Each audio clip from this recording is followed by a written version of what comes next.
إذا زلزلت الأرض زلزالها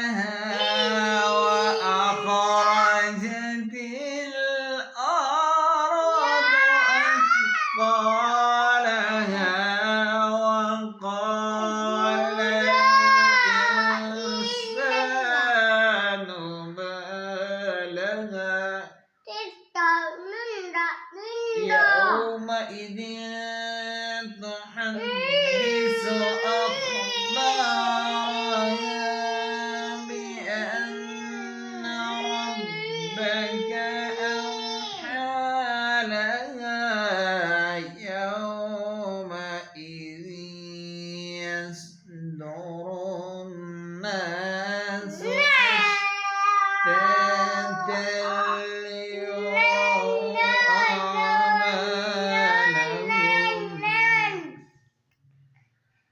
فمن